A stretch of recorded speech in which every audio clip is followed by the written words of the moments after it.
Fala, meu povo! Você não vai falar fala, meu povo? Eu não. Por quê? Porque nessa dimensão não fala fala, meu você povo. não fala. Nas últimas semanas a gente tem postado vários vídeos aqui no canal fomentando nossa ansiedade para a estreia da segunda parte de The Way, que vai ser essa semana. Para tudo. Você, que em dezembro de 2016 foi invadido pela história de Brady Johnson. Ai, gente. E que desde então vive contemplando o nada, esperando essa segunda parte estrear, saiba que toda a sua vida na próxima sexta-feira fará sentido. Ah, cara! Gente, é The Way! Parará. É The Way! Tarará. Tem uma galera falando de The Way agora. Eu espero que o marketing seja extremamente massivo. Boa. E já vou pedir desde então que a gente não seja aquele fandom insuportável que fala: ai, você assistiu The Way agora, o que você sabe de The Way? A mesma coisa que a gente. Deixa essa galera amar The Way, deixa essa galera incentivar que assista The Way. Gente, quanto mais gente assistir, melhor pra gente. mais The Way a gente tem garantido por aí. A gente sempre vai ser o anjo original. É. Sempre. Nada muda isso.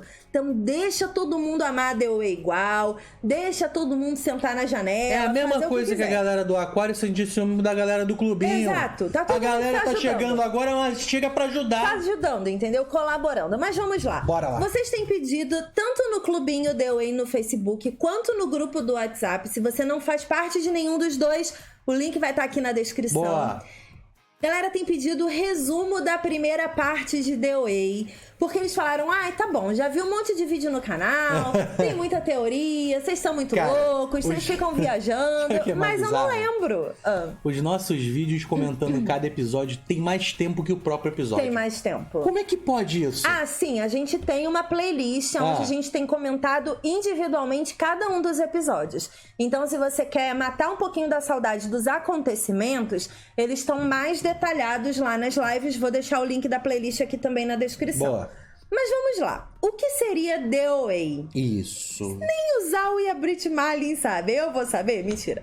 O que acontece? É uma série que trabalha com o conceito de multiversos, que são dimensões paralelas nesse mesmo contexto de universo que a gente vive. Cada escolha que você deixa de tomar se torna uma dimensão paralela onde você tomou aquela decisão. Exato. A gente começa a história conhecendo a Nina, que é uma criancinha que nasceu na Rússia. Eu vou contar na cronologia do tempo da personagem, porque senão eu vou ficar indo e vindo na história e aí eu vou deixar todo mundo doido.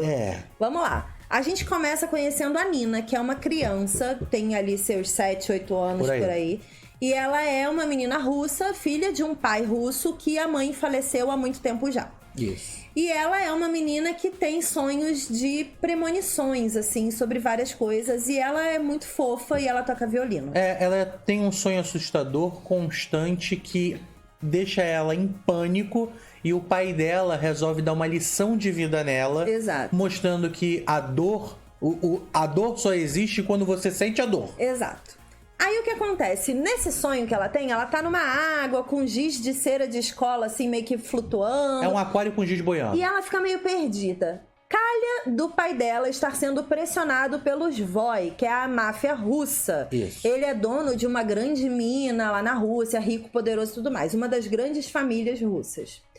Nessa pressão de estar sendo ameaçado pela É aquele máfia negócio da russa, máfia, né? Ou você faz parte ou você tá contra nós. Ele não quis fazer, aí então... Aí o que acontece? Os Voi fazem um atentado contra o ônibus escolar onde está a menina Nina e seus 5 amiguinhos. 5 amiguinhas. A menina Nina, quando afunda o ônibus lá na água, ela tenta sair e tudo mais, ela salva todo mundo. Então, ela se liga Ela salva todo mundo mais que ou menos. aquele lugar que ela estava é o lugar do sonho dela. Exato, ela porque que tem não giz conseguiu... boiando. Acontece que ali ela meio que morre nesse momento da história, nesse afogamento, e ela tem uma EQM, que é uma experiência de quase morte. A gente acompanha o pós-vida ali da Nina espectral, quando ela vai para esse universo aleatório, e ela encontra uma guru fantástica, celestial, chamada Katun, que é uma senhora que fica lá num lugar muito bonito, parece uma galáxia de tão brilhoso, que tem um laguinho lá que ela fica olhando assim, ó, as tretas que acontecem aqui na Terra. É exatamente isso que você ouviu. Catum. Catum. Aí o que acontece? A Catum dá a opção pra ela de retornar pra Terra, tipo, não morrer naquele momento ali, ou morrer e viver plena eternidade. Ela falou, fica aqui comigo, você vai ser feliz pela eternidade, ou Ou volte e volta. vai sofrer tudo. Você vai encontrar o amor verdadeiro, mas você vai sofrer Um monte muito. de coisa. E ela escolhe voltar pra Terra. Nessa, ela volta com um débito, porque tudo tem um pagamento nessa vida, até pros espectrais. E aí ela volta cega. Nisso que ela volta, ela é mandada pra um colégio interno. Pra se proteger dos Voi, e como ela é cega, esse colégio interno cuida de crianças com deficiências especiais. Isso. E aí ela, enfim, tá lá estudando, o pai dela é muito rico, o pai dela tá escondido também, e eles se falam eventualmente por telefone pra matar a saudade. E aí ela toca violino pra ele pelo telefone. Ela alimentando a esperança de que vai encontrar o pai um dia, no momento que ele conseguir fugir dos Voi, e ele na esperança de que, enfim, vai encontrar a filha também um dia e tudo mais. Só que nesse meio do caminho, assim, ela descobre que o pai morreu. E uma tia dela, aleatória, que mora nos Estados Unidos, vai Chega lá do nada, pra buscar ela na escola. falando, teu pai morreu e aí eu vou te levar pra outro lugar. Exato. E aí leva ela pros Estados Unidos, né? Isso, pra Michigan. Quando chega lá em Michigan, ela descobre, criancinha, cega, tudo normal, tipo, não passou nem um ano que isso tudo aconteceu. Ela descobre que a tia dela, ela é aliciadora de menores, de prostituição. Cafetina. E ela vende bebês que essas menores geram em suas relações naquela casa Olha suja isso. e imunda que ela passa a viver. Ela vive uma vida de Cinderela, né? Isso, ela passa a viver no sótão, sozinha, ela que limpa a casa, e a tia não tá nem aí pra ela. Uma vida completamente diferente da rica e poderosa que ela tinha na Rússia. Nesse meio tempo, chega lá um casal de idosos, que é a Nancy e o Abel, querendo adotar um bebezinho, que já havia sido escolhido. Só que eles conhecem menina Nina, que está lá ceguinha, sujinha e toda cheia dos problemas, e eles se apaixonam por ela. Existe aquele estalo da adoção, né, com ela. E eles adotam decidem adotar a Nina. Só que, como ela é herdeira de um grande dinheiro russo e tudo mais, a tia pede para que ninguém saiba que ela é Nina Romanov. E aí eles falam que vão mudar o nome dela. Para Prairie Johnson. Porque os olhos dela são azuis como uma pradaria. E ela vai morar, então, com o Abel e com a Nancy numa casa que tem um chão fofinho, assim, de carpete, que ela fica esfregando os dedinhos do pé, que é muito fofo.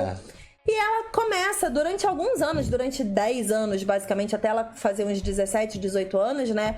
Ela vive ali naquela casa com eles, são os pais dela agora. E ela começa a apresentar terrores noturnos, crises de ansiedade, crise de pânico, com pesadelos muito agressivos e muito intensos. Isso. Ela tem alguns acontecimentos bem marcantes, tipo acordar de madrugada com uma faca na mão, coisas assim que assustam os pais. Porque ela fala em russo. Exato. E eles não entendem. Ela fala dos Voi, porque ela tem todo esse trauma aí dentro dela. Eles levam ela num psiquiatra e ela começa a ser medicada para controlar tanto os sonhos de premonição quanto essas crises de ansiedade que ela tem e de pânico ao longo dos anos. Só que ela sempre alimentou a esperança de que o pai continua vivo, porque ela não viu o corpo do pai. Ela só ficou sabendo que ele morreu. E quando tá próximo do aniversário dela, lá bem adolescentona, eu acho que é 17 anos, ela... 17 ou 18 anos, uma coisa assim, né? Ai, não lembro agora. Tem um número de velas mas que o pai fica... mas é mais ou menos assim, mais velha. Já passaram-se muitos anos. Ela tem um sonho premonitório de que o pai tá trazendo um bolo pra cantar parabéns pra ela. E ela acha que o pai dela tá esperando ela na Estátua da Liberdade. Então, ela está escalando a Estátua da Liberdade. Quando ela entra por uma das janelas da cabeça da Estátua da Liberdade, o pai dela tá com as... Acho que é unha, amor. Umas unhas gigantes, assim, que é o número de... Não, é um bolo. Ele tá segurando um bolo. Então, mas é o número de velas do ano que ela ainda vai fazer. Isso. E aí no dia... Aí o que ela assume? No dia do meu aniversário de tantos anos, eu vou pra Estátua da Liberdade que eu vou encontrar meu pai lá. Exato. Ela faz essa conta lógica porque como ela soube o que aconteceu no acidente do ônibus com ela e ela associou ao sonho... Ela achou que era a interpretação literal também. E aí ela vai. Ela deixa um bilhete pros pais adotivos dela, falando, partiu, fui ver meu pai. E ela vai pra Estátua da Liberdade com o violininho dela pra encontrar o pai. Mas ela é cega. Então ela não sabe nada praticamente do que rola lá, nem nada disso. E ela acredita que o pai dela vai reconhecê-la, ou que ela vai reconhecer pela voz, alguma coisa assim.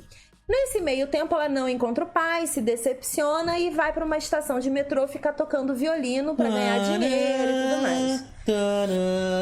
Nessa que ela tá lá ganhando o dinheirinho dela, ela encontra o nosso Happy, que é o antagonista da primeira temporada. Isso. Que é um cara, nosso querido ex-Lucius Malfoy, Draco.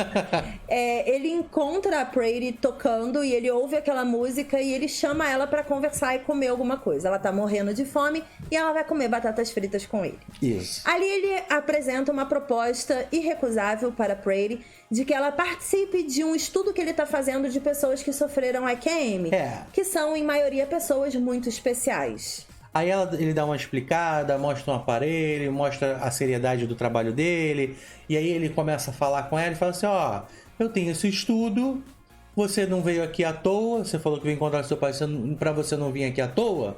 Faz parte do estudo porque aí você me ajuda e eu te ajudo. Exato, ela aceita porque ela não tem nada a perder realmente na vida. E aí ela entra num jatinho com um cara desconhecido e vai para um lugar que ela não enxerga e não sabe onde é. Quando chega lá, plena, acreditando naquele fado madrinho que apareceu do nada, ela é colocada numa cela de vidro em forma de aquário, dividido em 5 partes, que tem 3 pessoas já presas lá dentro. 5 partes. 3 pessoas presas, com ela 4. Temos o Homer, que é um cara que sofreu uma EQM durante o jogo de futebol americano. Ele era um esportista. Temos o Scott Brown, que era um mendigo, um jovem mendigo, usuário de drogas. E ele teve uma overdose, sofreu uma EQM e foi para lá.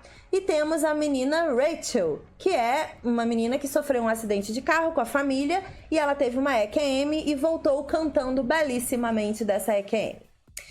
Essas 4 pessoas passam a conviver de uma forma meio...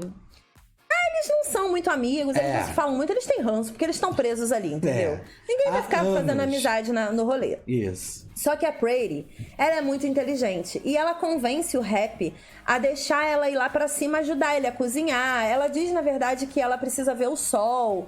E aí ele fica tipo, mas todo mundo, tipo, pega só aqui. Ela fala assim, mas eu não enxergo, eu não... Nada disso aqui pra mim. Talvez funcione pra eles porque eles enxergam. Exato. E eu não. E aí ele, enfim, fica lá, ele se compadece com a situação dela e leva ela lá pra cima. Ele leva isso em condição também, que como ela é uma deficiente visual, ela não vai tentar fugir. Porque ela não tem pra onde ir. Exatamente. Aí, nesse caso, ela começa a ajudar ele fazendo comida, limpando a casa. E ele confia 100% nela porque ela não vai enxergar o trabalho dele. E aí a gente descobre que o trabalho dele é causar EQMs nessas pessoas que tinham EQM já, para poder estudar o pós-vida. Por quê? De acordo com a ciência, quando o primeiro estágio da ciência sobre morte seu coração parou, você morreu. Isso. Depois a ciência evoluiu seu estudo e chegou à conclusão que mesmo o coração parado, com o cérebro funcionando, ainda há vida em você. Agora, no terceiro nível, que é o nível que o Happy está estudando, você conclui que seu coração para, seu cérebro para, mas algumas sinapses continuam sendo enviadas em alguma instância da sua alma. A sua consciência continua. E ela continua viva em algum lugar. E ele causa EQMs nessas pessoas para estudar o que acontece nessas EQMs. É aquele negócio, né? Quando você morre e acabou, não tem muito o que contar. Mas quando você morre e volta... Aí, filhinho... O que tu viu lá? Alguma coisa teu cérebro tá trazendo, porque, cara. teoricamente, tu morreu. O que tá acontecendo com você lá nesse canto? E aí é isso que ele quer descobrir. A Prairie, então, ela começa a ganhar a confiança dos cativos que estão lá embaixo, porque eles começam a ver que ela tem acessos a informações lá em cima. Então eles bolam um super plano de fuga que dá errado. Mas aí a Prairie, ela tenta fugir em um desses momentos e ela tem uma nova EQM. Porque o Happy vai dar uma coronhada na cabeça dela quando ela tenta fugir. Isso. Aí ela morre mais uma vez e encontra novamente a Catum. Isso, e ela fica 7 minutos desacordada. É o tempo que o Happy viu maior, assim, de alguém com uma EQM. E a Catum diz pra ela novamente que ela pode ficar ali no além-vida e viver a eternidade feliz e contente ao lado de seu pai. Exato. Ou ela pode retornar agora enxergando, porque ela vai ver todas as verdades dessa treta desse mundo aqui, porque ela é um anjo original. Catum taca essa verdade aí no colo dela, fala, filhinha, olha só, deixa eu falar um rolê aqui estranho. Tu é um anjo original. Aí tu come esse passarinho aqui, e aí tu vai saber... O pássaro celestial. Aí tu vai saber instintivamente um movimento. Cada um dos cativos vai saber um movimento. Você vai encontrar 4 outros anjos que estão lá no cativeiro com você. E aí, juntando os 5 movimentos de todo mundo, porque todo mundo tem que comer um bicho também no seu EQM, juntando os 5 movimentos de todo mundo, vocês vão abrir um caminho para uma nova dimensão. Olha isso, cara. 5 segundos de um monte de coisa aleatória que você descobre. Isso é o poder da síntese sendo aplicada, cara. Não é? Alto nível, Aí ela volta. Volta como? Determinada. Comeu o passarinho, sai do movimento, volta falando, meu nome não é mais Prey. Isso. Meu nome agora é Oei. Vocês me respeitem que eu sou o anjo original. É impressionante como a Cris fala exatamente o que eu quero falar. Exatamente. Aí eles ficam, o quê? Você isso aí, vamos lá fazer um plano. Aí eles traçam um plano de que cada um deles seria levado pelo rap para fazer EQM e eles procurariam qualquer bicho na EQM deles para comer, para eles saberem o movimento. O interessante também é a questão da perspectiva que ela passa para os cativos. Eles sempre tiveram a perspectiva que eles eram cobaias de um experimento. Sim. Quando, na real, uma cobaia não tem consciência. Isso. A partir do momento que você cria consciência do que é o experimento, você deixa de ser cobaia. Você passa a fazer parte do experimento. E aí, quem depende, de fato, das pessoas que estão ali no experimento é o cientista. É o cientista. Ele se torna a cobaia, porque eles sabem o que está acontecendo e o cientista não. Exatamente. Eita, Brasil! Aí o Homer começa aí. O caso é o seguinte, eles passam mais de 5 anos nesse rolê, fazendo um monte de EQM, todo mundo morrendo 500 vezes para poder descobrir os tais outros movimentos. Nesse meio tempo, vem uma nova cativa, completando 5 cativos no cativeiro. Eita. Que é a Renata, uma cubana maravilhosa, que toca belíssimamente bem. E aí ela transa com Homer, porque faz parte do projeto lá. A Prey se apaixonou pelo Homer. Eu não sei se eu falei isso pra vocês, acho que não. Mas, enfim, o rap começa a causar muito ali entre os cativos, porque ele percebe que a Prey tá gostando do Homer, e o Homer tá gostando da Prey, ele fica com ciúme. Tem uma treta paralela aqui ali que, teoricamente, não faz tanta diferença assim, mas faz diferença. Aí o que acontece? Temos 5 cativos e um movimento. Lembrando que o Scott Brown não acredita nesse rolê. Ele não quer ajudar o Scott Brown. Pois é. Aí o Homer traz o segundo movimento. Aí o Scott Brown é levado pra fazer uma EQM com o rap. E ele conta todo o plano pro rap. E aí o rap fica estressado e mata ele. Todo o plano, inclusive, que a Prairie, a Oei, tá enxergando de novo, que ele não sabia. E aí ele mata... Sim, ela ficou anos enxergando sem contar pro rap. Olha isso. E aí o rap mata ele sem querer, na máquina dos experimentos lá. E ele devolve o Scott Brown todo ensanguentado pro cativeiro, falando que a culpa é dela. E aí ela e o Homer começam a fazer os 2 movimentos que eles têm. Incessantemente durante toda a noite, até que do nada Scott Brown volta à vida. Uma cena linda, o sangue volta pra dentro dele. Parabéns, a doença que ele tinha de pele é curada. Tudo é curado, gente. Tudo. Ele volta outra pessoa ele e volta ele fala, zerado. gente, melhor viagem da minha vida, que onda é essa? Foi incrível, tem o terceiro movimento, você tem razão. São 5 anjos, 5 movimentos, e se a gente fizer os rolês certinhos, a gente vai pra outra dimensão, Brasil. Bora lá. É isso. E aí ele volta que era assim. Informação que a Oei não tinha, né? Ela só sentia o movimento e tinha o movimento. E aí nesse rolo todo aí, a Rachel... Não, a Renata recebe o 4º movimento. E eles passam a treinar muito todos os 4 movimentos pra todo mundo saber como é que faz. E o rap agora, sabendo também do que tá acontecendo, com câmeras ele começa a observar, vira o Big Brother. Ele esquece o projeto dele e ele foca só ali, porque se eles têm a tecnologia dos movimentos que traz alguém à vida, isso é muito além do que simplesmente a sua consciência vai pra um outro lugar e volta. Exatamente. Aí... a Rachel nunca recebe o tal do 5º movimento. Eita. Só que do nada, a casa do rap é invadida por um xerife que tem uma esposa que tem aquela doença degenerativa. Isso, que a pessoa fica paralisada. Que ela tá morrendo. E ele vai com uma arma em cima do rap e fala, descobri que você tem cativeiro aqui, tem umas pessoas aqui escondidas, eu vou te denunciar. E o rap fala assim, não vai não, porque eu tenho como salvar a sua esposa. Aí quebrou. Aí ele chama o Homer e a Prairie pra fazer aqueles 2 movimentos que salvaram o Scott pra curar a doença da esposa do xerife. Isso. Nisso, a esposa do xerife se cura e ela fala, vocês são os anjos que eu ia encontrar. Os 2 anjos cativos que, quando eu morri criança afogada, ela teve uma EQM e ela é a 5ª pessoa. E ela tinha o 5º movimento. Aí ela ensina o 5º movimento, que é o movimento da mariposa, para o Homer e a Prairie, e eles ficam tipo, ai meu Deus, a gente vai viajar para outra dimensão, yay, a gente é muito bom. Mas aí tem uma sucessão de acontecimentos que é muito engraçado, porque pra quem assistiu The Away certinho, de acordo com os episódios, vocês vão ver como é louco contar esse resumo assim.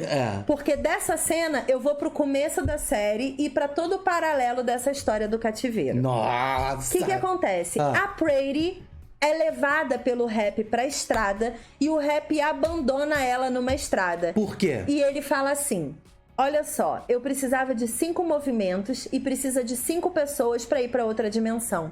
Eu vou ser a 5ª pessoa e eu não preciso de você mais. Vai viver sua vidinha qualquer coisa aí agora que você não vai ter Homer na sua vida mais não. Eu que vou viajar com meus anjos lá pra outra dimensão. Aí ele abandona, entra no carro, vai embora, ela entra em desespero, sai correndo. Exatamente. E ele some da história. Nunca mais a gente vê os cativos e nem o rap. Eita, braço. A Nina começa a correr desesperadamente e ela foge por alguns anos, acho que são 2 anos que ela passa correndo. Ela vive numa comunidade, enfim, ela conta essa história muito por alto para um grupo de 5 meninos. Por quê? Quando ela já não tem mais esperanças do que fazer na vida dela, ela se joga de uma ponte. Nisso que ela se joga de uma ponte e a gente não sabe se pra morrer ou se pra ter uma EQM, ela é filmada e esse vídeo é jogado no YouTube. Quando ela se joga da ponte, sobem 5 pombos. No ar, assim. Aí, alguém liga pra Nancy e pro Abel, lembra? Os pais adotivos da Prairie, e falam, entra no YouTube agora. Eles entram e veem que a filha deles, que desapareceu há mais de 7 anos, estava ali se jogando da ponte. Olha isso. Eles correm pro hospital e quando encontram com a Prairie, ela não reconhece eles, porque ela era cega. E aí ela senta na frente da filha, a filha bota a mão no rosto dela e reconhece a própria mãe adotiva. Ela volta pra casa... E esse é o final do primeiro episódio. Ela volta pra casa e tem imprensa e FBI loucos na cola dela. Querendo saber o que aconteceu com ela. Durante toda a série, tudo isso que a gente contou até agora é contado pela própria OA para 5 pessoas escolhidas por ela. A gente tem 4 alunos de uma escola e uma professora. Tem o Steve, o Jesse, Bucky, Alfonso e BB-8, que é a professora. Ela conta todo dia por 1 hora essa história para essas 5 pessoas e eles vão se envolvendo com a história dela. Paralelamente, ela não conta nada para os pais e o FBI está investigando ela através de um psicólogo que ela precisa ver toda semana. Esse contexto é basicamente o embasamento da primeira temporada. É ela relembrando o que aconteceu no cativeiro. Aí tem o envolvimento também dessa galera nova que ela tá fazendo, o porquê que eles estão ali, quem é cada um, qual é a diferença. Porque eles são pessoas meio que margem da sociedade. Eles estão decepcionados com a vida deles mesmos. São extremamente decepcionados. Eles realmente se colocam de lado. Isso. E aí ela ensina os movimentos e a ideia dela é que eles façam os movimentos para que ela viaje para outra dimensão. Porque ela quer encontrar o Homer. Ela quer encontrar o Homer. Sim. Ou seja, a galera do cativeiro, muito provavelmente, já viajou pra outra dimensão. Há muito tempo. Na época que ela pulou da ponte, muito provavelmente. Não, antes disso. Na época que ela saiu. Não. Sim.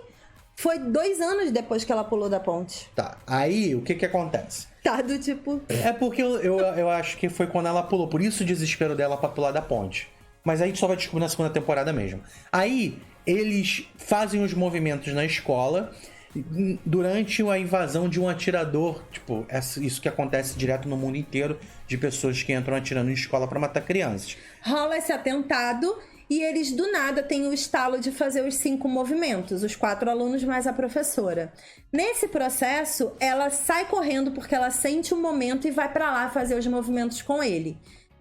Eles conseguem acalmar o atirador, o cozinheiro da escola empurra o atirador pro chão, nisso ele atira e Prady leva um tiro no coração. Nossa. Assim termina a primeira temporada, com essa cena magnífica dos 5 movimentos e a Prady sendo levada numa ambulância. Falando que conseguiu. E o Steve correndo pela rua gritando: me leva junto com você, anjo original, me leva!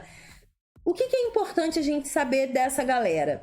Para a segunda temporada, a gente vai ter provavelmente 2 histórias paralelas. A história da Away e tudo que ela viveu a partir desse tiro e tudo mais. E a história dos 5 meninos de Michigan. Quer dizer, dos 4 meninos de Michigan mais a professora. Por quê? Eles se apaixonaram pela história da Away. Eles mudaram a vida deles a partir da história dela e dos 5 movimentos. E eles acreditam na religião Away, basicamente. Exato. Eles têm fé. Eles conheceram um anjo, cara. Exatamente. É isso. E aí eles levaram pra frente essa tecnologia que eles Exatamente. aprenderam. Essa é a história da primeira temporada Eita, de The Brasil. Way. A gente não sabe nada do que vai acontecer na segunda temporada, porque inclusive eu vi alguns comentários assim: o trailer foi muito grande, contou muitos detalhes. Gente, eu acho que não contou nada. Eu acho que contou parte do primeiro e segundo episódio no máximo. É pretensão nossa achar que entende The Way. Mas comenta aqui embaixo se esse resumo foi legal pra você, se fez você lembrar da primeira temporada de alguma forma e estar pronto para assistir The Way Parte 2, que chega às 4 da manhã do dia 22 de março na Netflix. E sabe o que é mais mágico?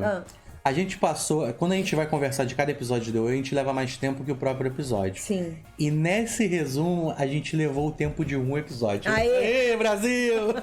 Gente, obrigada a todo mundo que assistiu o vídeo até aqui. Um beijo e até a próxima. Tchau. Lubinho The Way!